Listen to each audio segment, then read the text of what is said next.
How are we doing, folks? I'm Isaac from the Petrol Collective, and we're going to be kicking off this YouTube channel talking about something that is significant to me, what kind of got me started looking into cars and developing an interest for them. This is a Grand Cherokee SRT, probably one of the staple Grand Cherokee models that has come out in the past 10 to 15 years. They've proven to be super, super powerful, yet super practical. Today we're going to be talking about the cultural significance of this car, and we're also going to be talking about some features involved and performance as well. So you can develop your own opinion on whether or not this is a vehicle for you. One of the first things that I want to touch on would be the braking power of this machine. Grand Cherokees are not light vehicles, and they've proven to be pretty decent when it comes to stopping power. An example would be something like the new 4xEs. With that regenerative braking, they do stop pretty well. With this one, you've got Brembo brakes, you've got big brakes in the front, and the stopping power is really incredible with these. Along with that, the creme de la creme, the main reason why people want these vehicles, put money into these vehicles, track them, you take them to the drag strip, is this 6.4 liter naturally aspirated V8 making 475 horsepower. Now, I don't know about you, but if I could put groceries in the back of something, well, it's almost 500 horsepower, that's pretty freaking cool. This one, an example I wanted to point out, is actually owned by a family. They have two sons, and they drive it everywhere with their family. There's car seats in the back.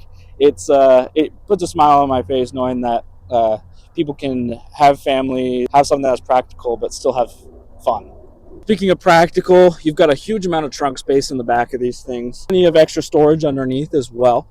You've got tie downs for all your groceries, and if you notice right here, right behind me, you've actually got a speaker. This one has the Harman Kardon sound system that is incredible. Probably one of my favorite Mopar offered sound systems currently would have to be the Harman Kardon and the Macintosh sound system that they originally put out in the Grand Cherokee L Summit Reserve and Grand Wagoneer. Super impressed with music. I'm a big music guy myself, so it's always enjoyable to enjoy your music to the fullest, especially in your vehicle. So in the terms of aftermarket modifications that have been done to this vehicle, only one that's been done is it's had a tasteful Corsa performance exhaust put on it. And when we take this thing for a drive, you'll be able to hear it yourself. It's got a very nice pitch to it. That's one problem that I have with some of the Stellantis V8s. I have a problem with how the 5.7 sounds is a little bit more high pitched, but in my opinion, the 6.4 has a little bit more of a growl to it that has always been a little bit more intoxicating. That were some of the exterior and performance highlights of this vehicle. Now we're going to take it on the road. I'll give a little bit more insight into the drive of this vehicle, because with something like this, that's what it's all about. Let's go take it for a spin. A couple things I want to point out before we take this thing for a drive. So down here, you have your drive modes. You've got launch control, your different drive modes, so sport, track, snow, and tow. Custom modes, and you can also toggle through the drive modes through here as well. This has an 8-speed automatic transmission. It's a ZF Trans. They've been using these for quite some time. I've been super impressed with the transmission. All your parking sensors. This has the Uconnect 4 system. You've got your paddle shifters on both sides, your adaptive cruise control, heated and cooled seats. This thing's got everything. And we are in the WK Grand Cherokee SRT. Let's get her started.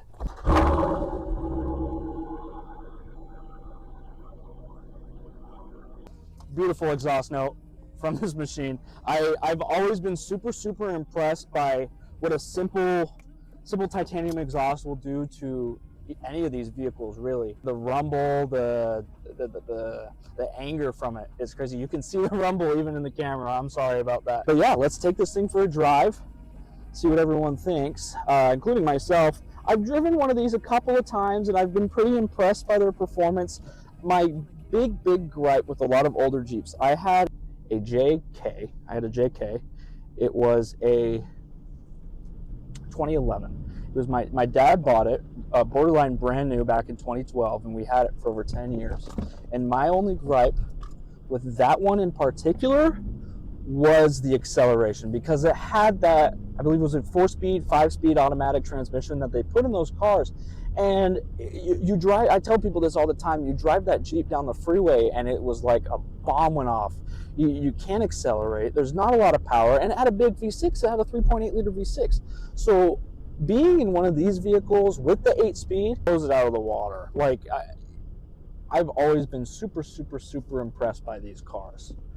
Yeah, so hopefully you guys can hear that exhaust note. I'll turn the windows down for a second. I don't know how much that's going to mess up the audio. We'll take her out to the freeway. Let's see. We'll give it a little gas here real quick.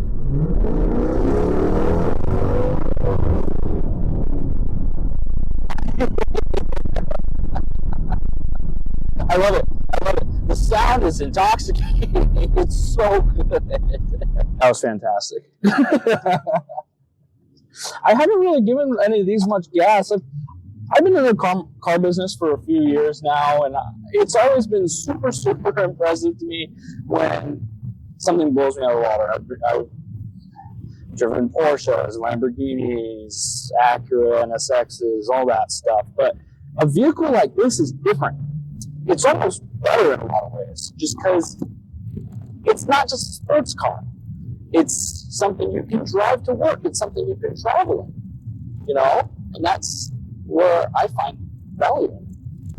Put her in manual mode, change her to sport. And then we'll see what this puppy can do. I've always loved the V8s. I'm a European guy at heart. I used to love Japanese cars, and then I realized, oh, hey, you can get a European car for the same price, and Japanese cars aren't as reliable as people say they are.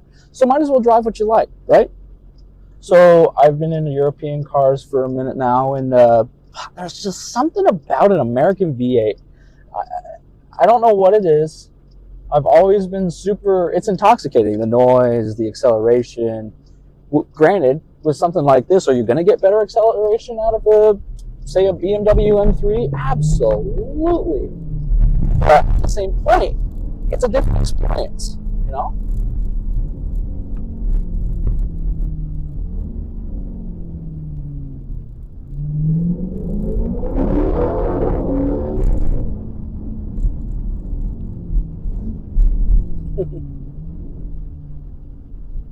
So rowdy, just so angry, this thing. But it's not like it's not like a bad angry. It's like someone loses a sports game, like a football game or basketball game or something, and they're angry. They're not angry because they're losing. They're angry because of how badly they want to win.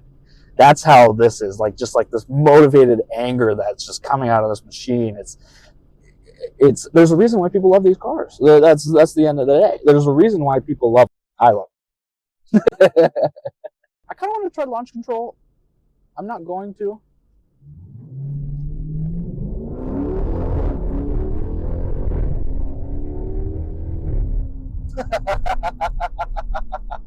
Yeah, that's enough for me.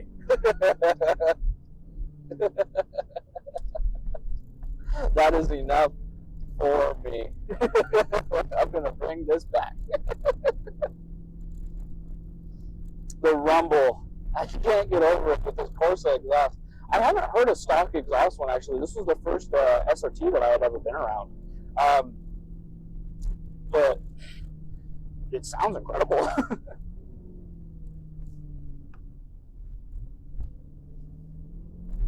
There was actually a group of kids that were staring as I was doing that pull, so we're gonna probably make those kids' day. I like it. See, I was in a higher gear, probably like half throttle there, and then the downshifts. Oh, that 8-speed is incredible. I love it. It was great. Honestly, this is my honest opinion about this car. Is it perfect? No, but it's damn close for what it is.